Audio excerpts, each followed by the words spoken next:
একজনের কাছে জানছিলাম, তারা বলছে যে তাদের আসলে 3 মাসের বেতন প্রায় 3,500 শ্রমিকের বেতন আসলে তাদের বকেয়া রয়েছে। এবং তারা বলছে যে পুলিশ প্রশাসন আসলে এই যে তাদের উপর একটা আক্রমণের যে একটা প্রিপারেশন নিয়ে রেখেছে তাদের উপর হামলা করার জন্য, কিন্তু এই আন্দোলনকারীরা বলছে যে আসলে তাদের সাথে এখন পর্যন্ত কোনো পুলিশ কর্মকর্তা আলোচনায় আসেনি, তারা আলোচনা করলে হয়তো বা পথ ছেড়ে দিতে পারে। সাউন্ড গ্রেনেড এবং কাঁদানে গ্যাস নিক্ষেপ করেছে কুড়িল বিশ্বরোড এলাকায়।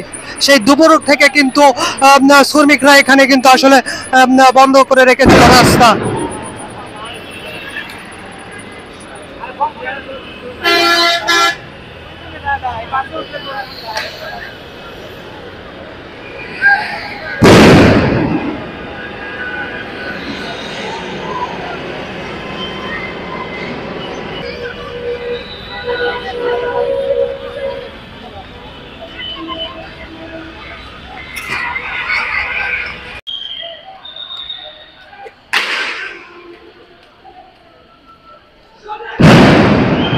আমরা দেখতে পাচ্ছি পুলিশরা কিন্তু আসলে কারখানার মধ্যে ঢুকেছে এবং পুলিশ কিন্তু আসলে আমরা দেখতে পাচ্ছি পুলিশ কিন্তু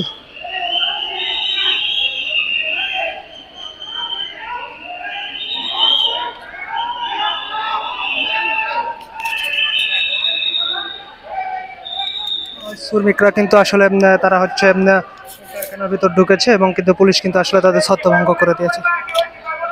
আমাদের ছেলে মেয়ে আছে, আমাদের সংসার আছে, আমাদের এখানে রুম ভাড়া, দোকান বাকি, যাবতীয় সবকিছু আমাদের এখন কি করতে হবে? আমাদের যদি পানাদানা না দেয়, আমাদের বাসা বাড়িতে যা কিছু আছে সব রাইখে আমাদের পালাই যাইতে হবে।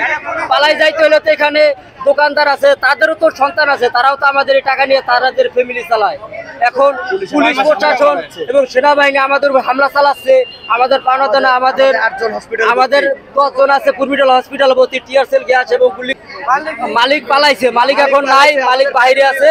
ফ্যাক্টরি হালাইয়া কর্মকর্তা যারা আছে কেউ ফ্যাক্টরি পানাদানা আমরা 3 মাসের স্যালারি পাবো।